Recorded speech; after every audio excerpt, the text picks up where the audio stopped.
Hey everybody, this is Seth. And this is Becky. Here's the deal. We are back in the lab retooling the podcast. We're so excited to make all kinds of great new changes and relaunch in January with a brand new show. We think you're really going to like it, but until then, we didn't want to leave you with nothing. So here's what we're going to do. We're going to pull out of the archives some great interviews we've done in the past. Here's one of those interviews. Check, 1, 2, 3. The Brief. This is the debrief. Your guide to Detroit. Your guide to Detroit's arts and entertainment scene. This is the debrief. Hello, and welcome to the debrief. I am your co-host. My name is Seth Ressler. I'm Becky Scarcello. And sitting in for Jag this week, we have a very special guest. We have Steve Johnson of Motor City Brew Tours. Welcome. Thanks for having me and saying my name right. Hey, look at that. It's I mispronounce a lot of names on this show, but yours I can Actually, do. usually I get the company name said incorrectly. Oh, really? What do people say? I don't know. They'll say Steve of Beer Tours or Steve of Motorbike Tours, and I'm like, oh my god, it's not that hard. It's Motor City Brew Tours. Yes, we do bike tours. I get it. It's not complicated. Well, Jag, I need it written out right back there too. If I had a banner, that would be ideal for every interview I ever do the rest of my life. That's why we have a big banner here in the studio so that people can see. You're filling in for Jag because he is at the Podcast Movement Conference in Philadelphia this week. Yeah. I will be there later this week. We are glad that you are here to join us. We've established that none of the three of us are sports people, really.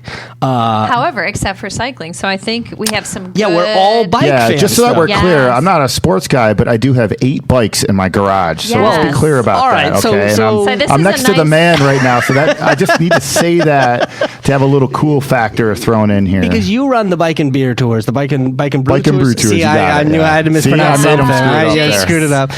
You just got a new bike for your birthday. Yeah, my husband's a big cyclist. We love to ride our bikes. I have moved to Detroit and I have pimped my bike out with all the Detroitish lights and all the things. So and I love biking as well. So we're all three of us very excited about our guest today. Yeah, on the same page. We have the executive director of the Detroit Fitness Foundation and the man behind the big Lexus Velodrome. You've seen this thing on I-75 by the side of the road, the big gray inflatable. Right at Mac there. Yeah, it's huge. You can't miss it. We have the man behind that, Dale Hughes. Thank you so much for joining us this week. Welcome, Dale. I'm very glad to be here, guys, and young lady. Thank you. So let's talk about this velodrome because it hasn't been open this long, right? It's only been since January or so? Yes, we had our first event was in January. So for somebody who doesn't know what a velodrome is, and I got to be honest with you, I didn't before this thing came up. What happens inside that? Well, even before I go there, you have to understand that most people don't even know what the word velodrome is. Oh. And velo is sort of a French word for bicycle. Yeah. So that's where the connection is. Most people, we've had people stop in and say, now, can I get my Lexus fixed here? Oh, my gosh. Do you have a rental car I can use? And I have to say, no, you have to go to Meade Lexus of Southfield or Lakeside or in Ann Arbor. Oh, that's funny. I got a plug in there, didn't I? Yes, you that did. was really good. Really good. So what can you do inside that? Is building the right word? I don't even know. Well, it's an air structure. It is actually held up by pressure, air pressure. It's sort of like a big balloon. Mm-hmm. Actually, sort of interesting from a construction point of view. Most foundations, you put a foundation in to keep the building from sinking down. On an air structure, the foundation is actually the weight to keep the bubble from blowing away. Right. So it's sort of a different thing. So similar to a soccer dome or a golf dome. Yes. Yeah. Most of the air structures you see in the country around the world are really most of the time for soccer fields, football fields, golf domes, those kind of things. All right. Ours is totally different. I was not good at I did play soccer, by the way, too, Seth. So I was in lots of those structures. I just want to put that plug in for myself. And I'm a soccer mom. So what's keeping it? I don't get it. They're fans blowing? What is? Yes, you have a blower that's actually outside, and it takes in exterior air and pumps in it. But once it gets inflated, most people are really blown away by how quickly this structure is big. We're 200 feet wide by 350 or 320 feet long. It's 6 stories tall, so it's about just over 60 feet tall. When the tarp is laying on the field, how long does it take to blow up? What would your guess be? I wouldn't even know the unit that we're measuring this in. I mean, is it days or it's got to be hours? Well, there's 64,000 square feet, and it actually inflates in an hour and 20 minutes. Oh my way. God, that seems amazing. I to me. can't even blow up a balloon. So. Wow. So you asked, what do we have inside? We have what we call 3 fields of play. That's a field of play is sort of an Olympic term for what is the actual playing field that is inside. We have a 1/8 of a mile running track with 4 lanes. It's a flat concrete oval. It's named after Eddie Tolan, that in 1932 won 2 gold medals in the Olympic Games in running. In 1968, he was a school teacher. Came back to Detroit, was a school teacher and a coach. And in 1968, the City of Detroit City Council renamed the park Tolan Playfield. So that's where we're located, right at Mack and I-75, right west of I-75, sort of a kitty corner from Easter Market, if you sort of want to think of it that way. So inside we have 64,000 square feet. We have this 1/8 of a mile running track. Then we have a world-class velodrome, which is a cycling track. It's a steel frame with a wood surface, and people ride their bikes on it. I can go into that a little bit, but then our third field of play is we have a 1,200 square foot bamboo floor with the mirrors and everything for fitness classes. We call it Detroit Fit. Gotcha. So, it's a velodrome, but it's more than just a velodrome. It serves other purposes Yes, as well. it's a multi-purpose sports center. And then we also can use our facility for an event center. And we do have, and I can't unfortunately say who they are, but we've got 2 of the biggest sort of social events that the city has in the fall. Are going to be hosted at the velodrome. So it's going to be a really wonderful winter for us. Wow. Oh, we'll be reporting on that later. I know. We'll have to know about that. Talk about the vision and bringing this, structure to life and what went into all of that. Well, a gentleman who grew up in Detroit, and the family made their money in the auto supply business. And then he moved away and lived in California, did some stuff with photography, and then moved to Colorado. And in Colorado, he started riding his bike and sort of fell in love with the sport. And about 5 years ago, he moved back to Detroit. And then one day I got a call. He said it's cold out here. I need a structure. And he said, I want to give something back to the city of Detroit with a real focus on kids. So build me a velodrome. And my background is I started building velodromes when I was 25. And I built a portable one that I traveled around the country with. I could put it up in 24 hours, take it down in 9 hours. It fit in 3 semi-trucks, and we drove around the country putting on races. And in fact, in 1979, I got a call from Universal Studios to make a movie. And it was a remake of an old Shirley Temple movie called Little Miss Marker. And they were doing a national search for the new Shirley Temple. And I think they found this young lady, Sarah Cohen, I think her name was. Cute little thing.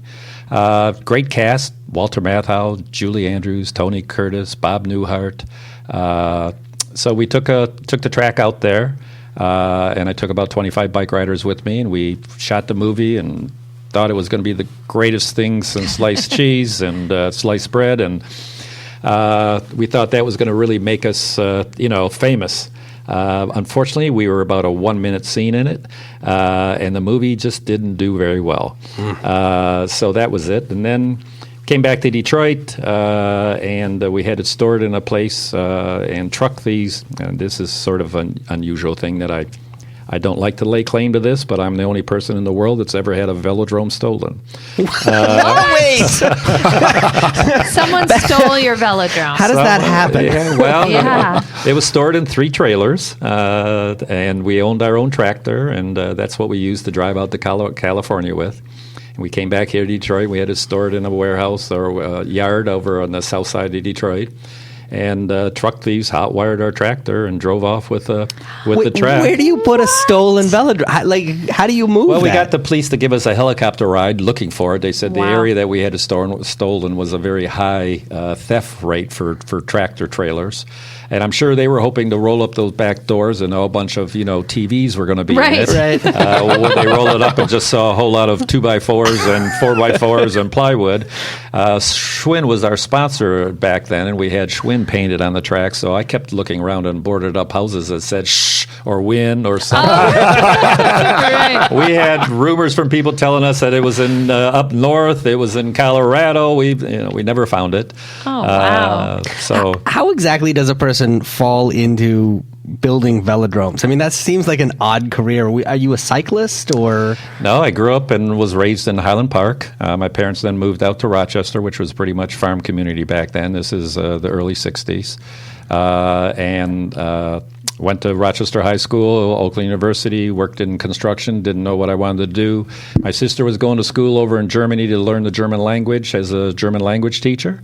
It was her final year, and I visited her, sort of tooled around Europe there for a little bit, and saw a race in Nice, France. Came back and asked my dad if he could loan me some money because I thought I was going to open up a bike shop, and that's how I started. And then from there, I met a world-class coach based in Detroit, actually based in Royal Oak, who we had a velodrome at Mound and Outer Drive over Farwell Field, Derby Hill. Okay. Yeah. They also had a speed skating oval over there too. So back then, the sports were you rode your bike in the summer and you speed skated in the winter because you didn't have mountain bikes back then and those kind of things. After a couple of years of being in the retail business, I met with Mike, and his name was Mike Walden, the world-class coach. And he produced 3 world champions, all women, who held the world championships for 10 years. Wow. And the first one was Sheila Young. She was sort of like the first Mark Spitz, and who's Michael Phelps. Mm-hmm. She won gold, silver, and bronze in speed skating, and then came back and was the world champion on the track for 3 years. Wow. So I met with him, and I said, hey, I'm not sure I want to stay in retail. What should I do? And he says, well, I'll make you a bike rider. And I said, well, I got this little ticker thing that ain't going to work, so tell me what else I can do. He says, well, build me a velodrome. So we sold our inventory. Hey. Sold our inventory. Go to it. My parents, I'm sure, were very distraught. My parents were upset that I became a DJ. Mom, Dad, I'm going to build velodromes. I think they were okay with the bike shop because that sounded like a real business. Yeah. But, Dad, you don't know what a velodrome is? No, son, I don't. What's this newfangled thing? Was it a thing back then? Were there a lot of velodromes? I mean, No. Is it common? No, but we had this outdoor concrete velodrome at Mount Outer Drive, and on Tuesday nights was a training session. And when we were watching it, I was watching 3 world champions beat up on each other every Tuesday night. So it was very, very competitive, very exciting racing, and that really drove my interest and gave me the bug. So then what I did was when he told me to do that, I met a couple other guys that had a bike shop themselves, and we sort of pooled all our money and we started building a track. But in doing that, I went down to the Detroit Library to look at the history of it because I'd heard some rumors that it was really big. And it was hard to believe because, like you said, it was not much of a sport. When I grew up, when I was 16 years old, it was, Dad, put the bike away and give me the keys to the car. Yeah, of course. And I think that's why most people, that are middle-aged and old like I am, that's the way they were brought up. So I looked in the newspapers, and I was blown away by going into the New York papers, Chicago papers, Boston papers, Montreal, Toronto papers, and seeing that I would read about track racing, velodrome racing, in 2 different areas in every newspaper. I'd read about it in the sports pages, and they would report on who won and who did battle against the other. But especially in New York, you'd read about it in the society pages.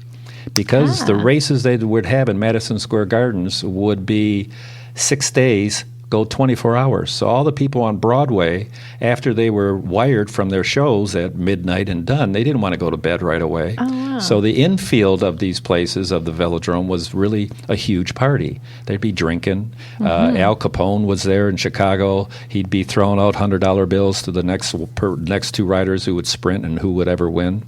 Oh my gosh. So you'd read about it. Ernest Hemingway had a quote that said, "It was the one thing I could never write about because I never felt I could do it justice." And I said to myself, doggone it, Ernest, why didn't you gosh darn Yeah, write about I need it? some info. It would really help me now. But you'd read about it. Jimmy Durante, the famous comedian. I mean, all these names I can come up with, but I'm not sure anybody in your podcast will be old enough to remember them. Yes. No. They will. Emily T. Gale is definitely. Yeah. She's like, yep. Yeah. So but it was kind of like people maybe going to the horse track or that kind of thing. It was a Okay. thing, and there was betting on it. Yeah. In fact, in the movie, Walter Matthau, the movie, was a bookie. And that's what happened is the little girl was left as a marker for a bet and then jumped off a bridge because he lost. And he was left with this little girl. And, of course, Julie Andrews didn't like how he was taking this little girl to all the betting houses and everything. So that was the story. So, again, you have to sort of think about transportation and where we are at. And where we were back then. In the 1880s, the horse was transportation. And then in the cities, it was difficult. You had to feed it, you had to clean up after it, you had to board it. And so then when the normal kind of a bicycle, they call it the ordinary because both wheels were the same. If you remember, there was a time when you saw the big high wheelers, which is that huge big wheel. Oh, sure. Okay, but because that was like your tricycle. There was no gear. It was you pedaled one revolution. That's why the wheel was so big. Oh my gosh. So then they came in. The ordinary bikes were the same size wheels and they had gears. So people started riding their bikes. In New York City, there was 150 bike shops in Manhattan. Between New York and Boston, there was 100 velodromes that would routinely get 20 and 30,000 spectators watching the bike 100 race. between New York and Boston. Between New York and Boston. So it's a big thing. So then they raced outdoors, so then they wanted to go indoors. And then that's where they went into Madison Square Gardens. Sure. And, if you want to win a bet with somebody who thinks they know everything about sports, ask them what the two sports that all the original National Hockey League buildings were architecturally designed for. Hold on. I'm writing this down. Hopefully Okay. Jag's not listening. I know. so we can find out. What did you say that again? Well, the two sports that all the original National Hockey League buildings were architecturally designed for. In other words, the buildings were actually designed to make sure that they would best accommodate two sports, and those two sports were hockey. The size of the ice rink had to be, the size that was going to work for them, and all the seats would fit for it. And then the velodrome. Well, in a velodrome, you have your straightaways that are generally banked about 10 to 15 degrees. But the turns are banked somewhere in the 40 to 50 degree range. So all the aisles of Madison Square Gardens and Olympia Stadium, I was going to say Olympia was okay. Yeah. were Original designed. 6. So what you have is in the straightaway, all the aisles sort of curved upwards as it went into the turn. And the seats on the ends of the turns were so steep that the rows of seats for spectators were so steep so that they could see down the steepness of the track that they literally had guardrails in front of every row of seats. Yeah. So, in fact, in 1927 is when Olympia Stadium was built. The third event they had was a 6-day bike race, and 40,000 Detroiters went to the bike races to see the races.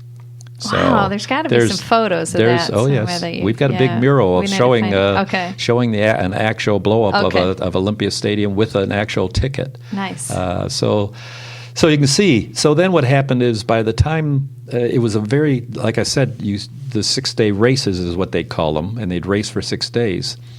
First it was 6 days and 24 hours. Then in 1899, the government, New York's laws came in and said this is inhumane. So the promoter said we're going to put two riders together as a team like a relay race. And that event to this day is called the Madison. A lot of Europeans call it the American. But the Madison is going to be, although velodrome racing has been in the Olympic Games for almost from the modern Olympics, the game one of the games we play is called the Madison, and it's going to be in the 2020 Olympic Games in Japan. Wow. So, and our track in the Lexus Velodrome is actually a 6-day Madison kind of a track. For people that are in the NASCAR racing, you have your different sizes of tracks. You have Talladega, and you have the one down in Florida. It's skipping my mind here for a second. Daytona. Are very big tracks. So that's sort of like the Olympic size, which is the Olympic size is 250 meters, which is about a fifth of a mile. Our track is more like Bristol, which is the smaller racetrack in the NASCAR, which is very much more exciting, actually. Yeah, I've actually Yeah. been there before. That is a fun track to see live. Yes. Okay. So our track is more of a Bristow as opposed to an Olympic size, which is more like the Talladega. Okay. That's the sort of the So I history can't of it. imagine why they tapped you to build this thing, 'cause clearly you really don't have a background. Can I ask a question?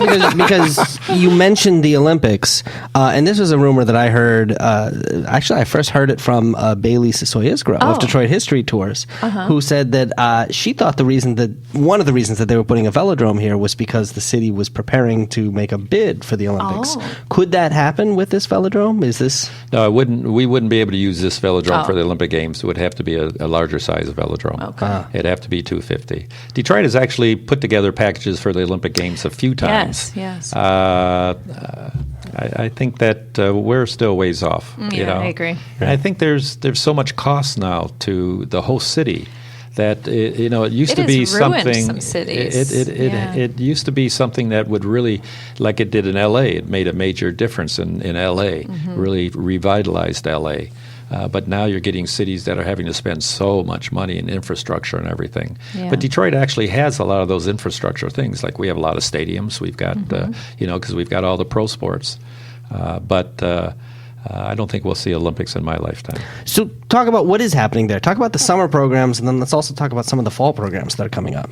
Well, again, we have things that for runners, we have things for walkers, for inline skaters, for fitness center people.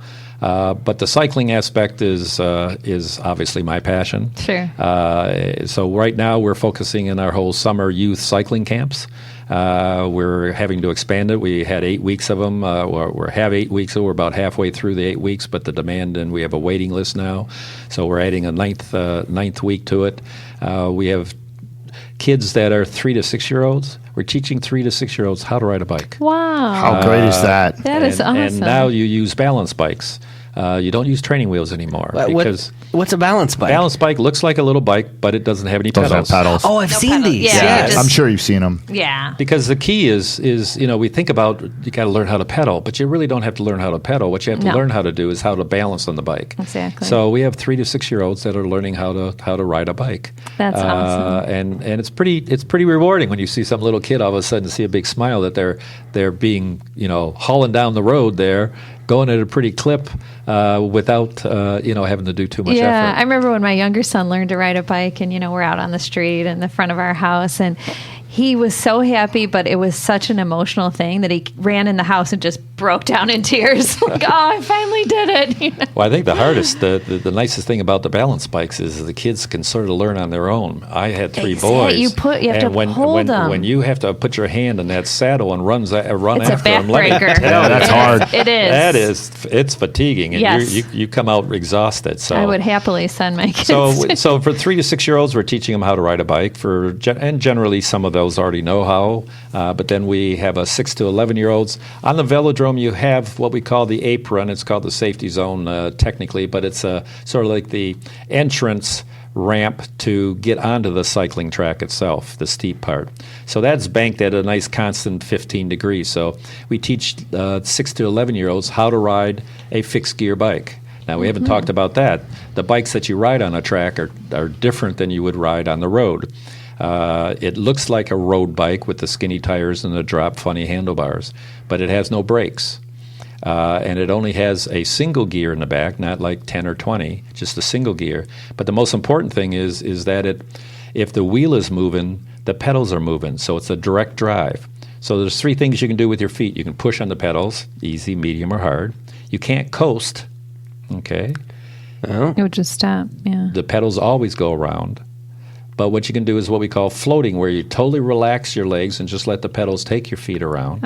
Okay. In that instance, you're actually getting a massage because you're not asking your muscles to do any work, but you're cleaning them out. Just a little another fact is if you watch the Tour de France is now on TV. Oh, yeah. And if you watch the pro riders, they're on the bike for 4 to 6 hours and going at incredible speeds and climbing hills. They hardly ever stop pedaling. Correct. They do what we call soft pedaling. After a hard effort, they will just sort of keep their legs going around because they're trying to clean out all the lactic acid that's been built up. On a track bike, you can totally relax and just let the pedals actually take your feet around, so you're actually getting a massage. Of course, then the third thing you can do is how you control it is that you can now resist the pedals. In other words, fight the pedals from going around. You can't stop them, but you can slow them down. So I tell new riders that most new riders, when they ride and when they're riding a bike, they have what I call an on-off switch for their power.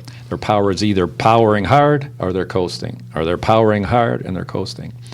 Very inefficient. So one of the things that a track bike and a fixed gear bike will help you with is become much more efficient because you can just slightly increase your power or slightly decrease your power. So you become much more efficient. I feel like I would have to relearn how to ride a bike. I mean, I feel like it would be completely different. It's a different way of thinking of it, for sure. Yeah. So then once kids learn how to do this, then are there open times that they can ride? Oh, yeah. Like a membership? We want to move our kids up. Yeah. Well, our youngest rider on the cycling track itself, and again, it's 50 degrees, so that's more than halfway to straight up. 45 is halfway to straight up. We have our youngest rider has been 6 years old. We've got a couple 6 and 7-year-olds that ride this track. Amazing. You've got to go about 15 or 16 miles an hour to stay on the track. Otherwise, you're going to fall. You're going to slide down. Yep. It's what I call a self-cleaning track. Anything happens is sliding down. Yes. Our oldest riders are in their 80s. We have an 80-year-old and an 85-year-old that rides on a regular basis. So, I think all of you here are somewhere in that age group, right? 8 to 85, yeah, pretty much. We have, different kind of programs, but we want to, the ultimate goal, our mission statement is to provide fitness and sporting opportunities for area residents with a focus on youth and seniors. So all our junior programs, 17 and under, are free. Wow. We have free senior walking programs. And then we have pretty nominal fees for people who, want to participate in the different things. Our fitness center, it's a drop-in fee is $2. So you can do a fitness workout for $2. You can come and do the inline skating for a $5 drop-in fee. So we're really trying to be it so that we can encourage people to get fit, get moving. Yeah. And we've been pretty busy in the wintertime. We're real busy. In the summertime, a little bit less busy because obviously people can be outdoors, and that's why we've been focusing this summer on our youth program. And our goal is to get everybody more active. With the advent of all technologies, I think kids are maybe less active now than they have been in the past. So the idea is to try to encourage them and teach those that don't know. I had a rewarding day last week. We had a young man that brought in 2 of his cousins or so, young cousins or so, to learn how to ride a bike. So we taught this 3-year-old how to ride a bike. And he came up to me and said, "You know what? I don't know how to ride a bike. I'm 23." And I says, "Well, hey, okay, let's cut this barrier. Let's get you on a bike." We took off the pedals of a regular bike and we taught him how that they learn that balance. And an hour or so later, he's riding a bike. That's empowering. Oh, that's really neat. That's really empowering. From 3 to 23. That's yeah. You're talking not only physical health but mental health. Right. Yeah, big time. I'm sure that was he had to have a little bit of guts to bring his 2 cousins that didn't know how to ride a bike, and yet he in the back of his mind knowing that he didn't ride a bike, but that's probably why he brought them. Yeah. He didn't want them to have that grow up to the same feeling.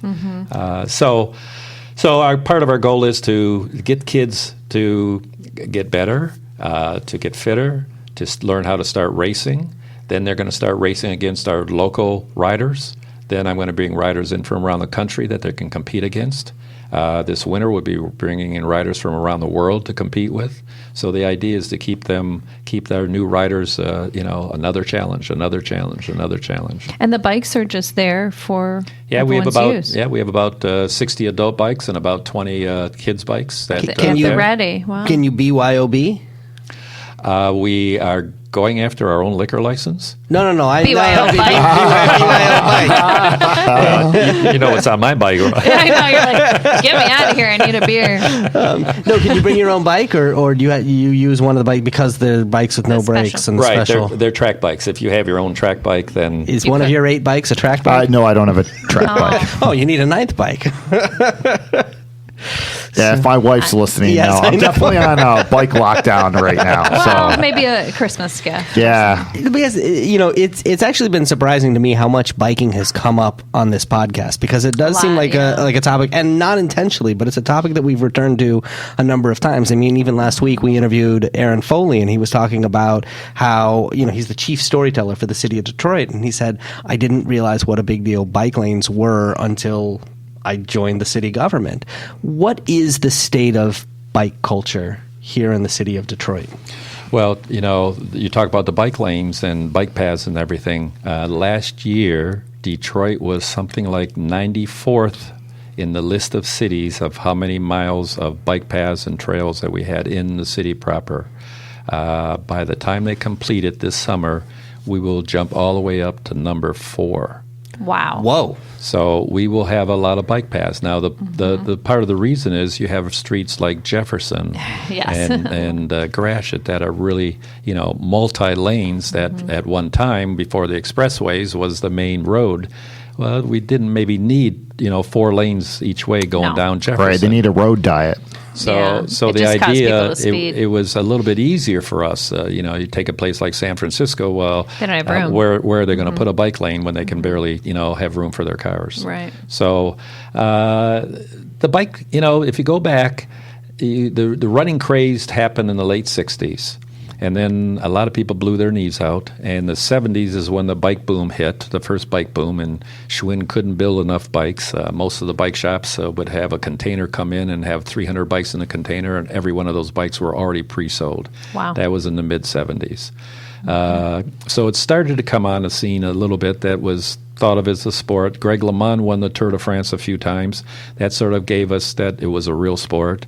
Lance won some more. Of Sure. course, whether you like that or the way he did it or not is a different story. I did see Lance Armstrong in the Tour de France when we yeah. lived in Switzerland, and we went and saw, and it's amazing because you see for 2 seconds, like, wait, did I just see that? They're gone. And you had to get there Woo. 6 hours before to be Exactly. able to see it. Exactly. But I would definitely suggest to people, if they've never been to either Giro d'Italia in Yes. Italy or the Vuelta, which is the Spain's Tour de Spain, Yeah.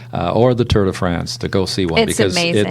it is a fun time. It really is, You- and there's a whole parades around it and whole celebrations, and people are crazy. You get some wine and loaves of bread, and you sit on the Yep. side of the hill, and Yep. you enjoy the terrain, and then all of a sudden you see this bike race goes by, and Yeah. it's there for a second. You're right. Yeah. That's one of the things that's such a wonderful thing for spectators on a velodrome, because all the action plays out right Right in front of you. That's true. We have suites that are right on adjacent to the infield fence.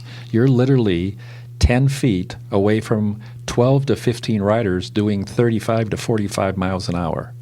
I That's mean, something. you are, Howard Cosell used to have a terminology, he says, up close and personal. When you come to our velodrome, the Lexus Velodrome, and you see the racing, you are really up close and personal to the action. And it's Yeah, and very I'll tell exciting. you, like seeing the Tour de France on TV and then versus in person, you can't appreciate it till they're right in front of your face. So let me ask a novice question. What are the different races when you're talking about indoor biking? Well, it's sort of like track and field. There's a lot of games. We call our big races the championship games because there are different kinds of games you can play. One of the ones that most people would see in the Olympic Games that they show, because we don't have any athletes that do that well in the sport, so the American TV doesn't spend much time showing Oh, right, velodrome yeah, racing. yeah. But the one sport that you would see is what's called match sprinting, which is just 2 riders who only do 3 laps on the track.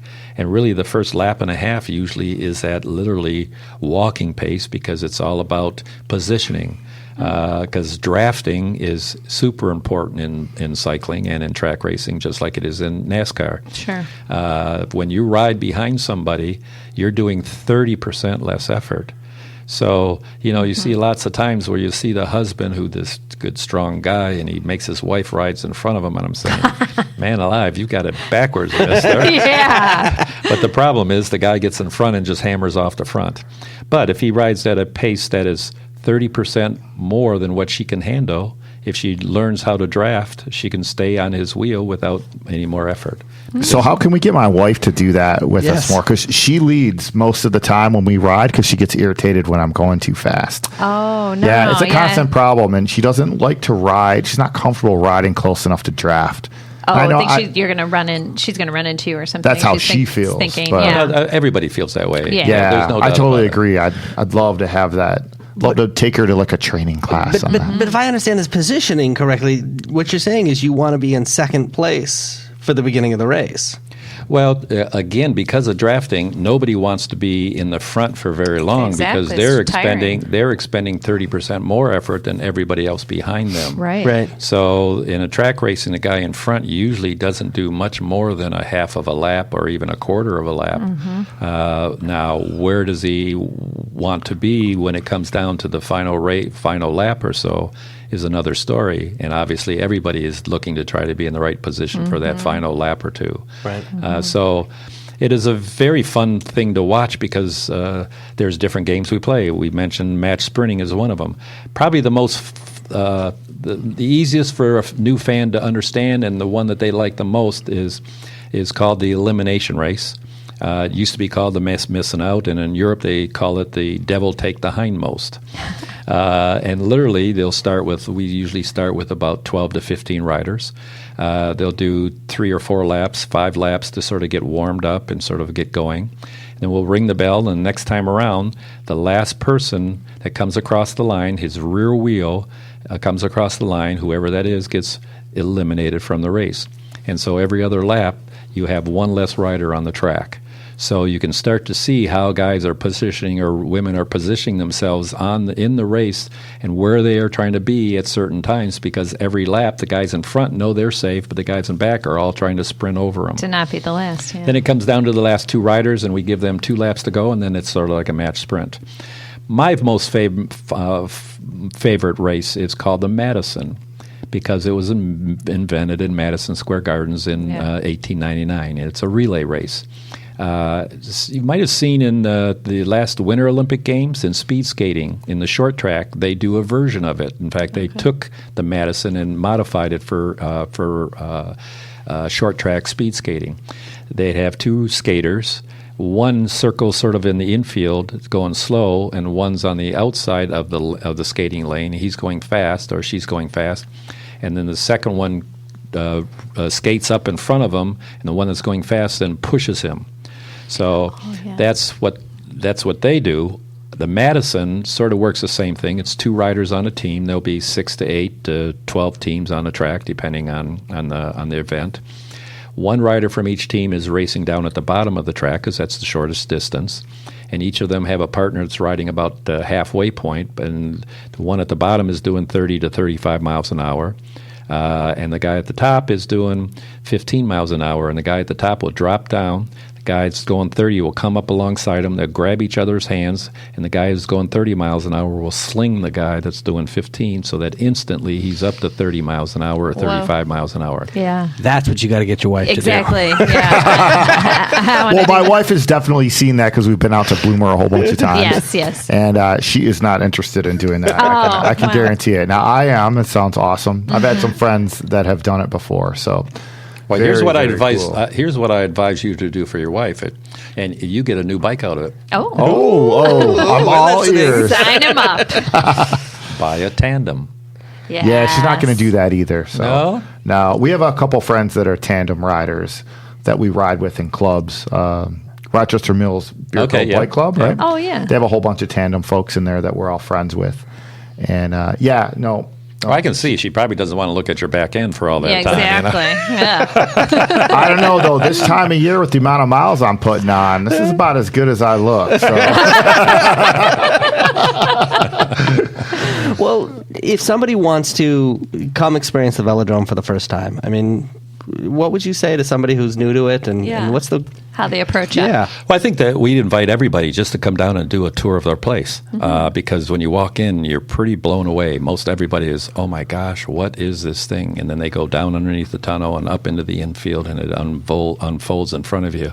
And 50 degrees, you sort of can't you can't visualize what that is, but when you see this track, it really blows people away. So we certainly invite everybody to come down anytime between 8 in the morning and 6 o'clock at night, pretty much Monday through Friday and Saturday. They can just stop in and take a look at it. Now, if they want to start riding, they have to take what we call Class 101. Class 101 costs $30 and $10 to rent the bike. There's a $5 discount for each if you're a resident of Detroit. You come in, and it's about an hour and a half program. We talk to you. We get you up on the track. We bring you down. We talk to you, get you back up on the track. We talk to you, get you up on the track. Usually we try to get everybody up at least 3 different times. That's sort of like a bucket list thing. For some people, they just wanted to be able to say, I did it. Yeah. And for other people, it's sort of like their first intro. Springboard. And then they have to decide if they want to sort of be part of the whole family. And you can get a 6-month pass for $45 a month or a 1-year pass for $30 a month. And then the bike rental only goes down to $5 each time. We encourage people not to buy their bikes right away to make sure that this is what they want to do. You can buy a good track bike, and this might sound expensive, but most track bikes, entry-level track bikes that are good, are going to cost you just under $1,000. But the thing about it is, you really, they don't get beat up on the road, or rims don't get beat up by the chuck holes or anything like that. So even if you only do it for a year or so, you probably can sell that same $1,000 bike for $700. So it's really not much of a risk, as put it that way. So I love biking, and I bike outside in the summer. I'm from California, where you can bike year-round, and you can't do that here. Meanwhile, I've got a Planet Fitness that's just sucking $10 a month, and I haven't been into that thing in like a year and a half. I got one of those too. I'm thinking this might be the way to go, because in the especially in the winter months when it gets cold, I would love to be biking. Plus you've got these other fitness classes there. Right, we got the fitness classes, running. We also have an area with some free weights. So you can get yourself a good workout. Cross train. But of course, the cycling side is what the feature aspect of the whole facility is. And then you want to come and see some races. Our next race, our final race of the summer, is August 4th, Saturday night, August 4th. It's 7:30 at night. Doors open at 6. Tickets are $10 for general admission, $15 if you want a seat. We have suites that include 10 tickets, and that suite costs $150. And that's like debrief outing. Yeah. So we have people having birthday parties there. We're having wedding reception, after reception parties coming out. So people are having a fun time. The thing about it is, you can go to a lot of bars, and there's a new bar seemingly opening up in Detroit about every day, it seems like. But we talk to the young people, and they talk about, you go to a bar, and after a while, every bar is a stool or a booth, and you're watching a TV or something. Right. We can provide entertainment. We've got racing going on. We've got action going on, and it's fun. So I invite people out. Our winter season is going to be really where what we consider everything we've done this whole summer and a little bit of winter that we were in is sort of our soft opening. We really look for our grand opening kind of a year starting in September. Oh, okay. And we're starting with a 3-day race. It's called the Lexus Oktoberfest because we will have our liquor license there, so we will be selling beer and wine and drinks. Your ears just perked I just got way more interested in it. Wait, ice and beer? Yeah. Do you have food as well? Well, we don't have a kitchen. Okay. But we'll be working with different caterers and different people right now who've been going and bringing in their pizzas and bringing in their hors d'oeuvres. And this summer we haven't been checking bags, if you know what I mean. So it's sort of like a little bit of a tailgating kind of a thing. Yeah. People are having a good time. That's awesome. But this winter we're going to have some big time races. We've got 8 major championship races over from September to April. And we'll be giving away over $100,000 in prizes to riders. Wow. We even prize our junior riders. So our junior riders are racing. I look at it as a point of view as incentive. And I say, okay, I can incentivize this young person to say, cut my grass and I'll give you $20. And you're going to have to sweat a little bit to get that $20. And I say, now, wouldn't you much rather be riding a bike and maybe you'd have to sweat a little bit to get good, and make $20? Yeah. So we took 8 kids out to the national championships this year already, just last week. 4 of them being Detroiters. And we had a silver medal. We got 2 bronze. We got 2 fourth places. And most all our kids placed in the top 50% of the field. for me, the most important thing was not so much how well they did, but how they came back and how motivated they were going to be. And they are super motivated. They now, being the big fish in a little pond is one thing, but now you go to the nationals and now you're in the big pond and you see what it's going to take. So awesome. I'm very excited for this winter to happen because I think next year we're going to be probably not taking 8 juniors to nationals. I think we're going to have the largest junior field of riders in the country going to nationals. And I'll be surprised if I don't have 25 or 30 kids going. Really? That's awesome. And do you have swanky jerseys and they're all kitted out? We are. In fact, our kits are coming in. We have 3 major sponsors, Lexus, of course. We have Diversified Media Credit Union is our financial sponsor, and DMC Medical Center. So we have 3 kits. We're looking for 3 other major sponsors so that we have 6 major sponsors, and we're going to create 6 teams. And each team is going to have an elite rider all the way down to the junior young riders, all the way down to the 3-year-olds. So we'll have full kits for them, the jerseys, shorts, socks, gloves, the whole thing. So it's going to be fun. That's awesome. Well, Dale Hughes, Executive Director of the Detroit Fitness Foundation, and the guy behind the Velodrome. And by the way, if anybody out there listening stole a Velodrome, you can call anonymously. This is happening. This is happening with the train station. It might happen here. Yeah, someone's got it in there. You might get a call. Yes. You know what? I've built them for the Olympic Games in Atlanta, for the Asian Games in Korea, the Asian Games in Qatar, Commonwealth Games in India. I just finished one in Tel Aviv, and I just finished one in Peru. But you know what? When I tell people I had one stolen, that usually is the one that makes them most saying, what is this guy up to? Oh, my goodness. Yeah. Can't live that down. I can't live that one down. And of course, people can go see it, and you can find out all the details on the web, too, LexusVelodrome.com. Dale Hughes, thank you so much. Fascinating. Learned so much, Thank you very much. Glad to be here. The D Brief. Your guide to Detroit's arts and entertainment scene.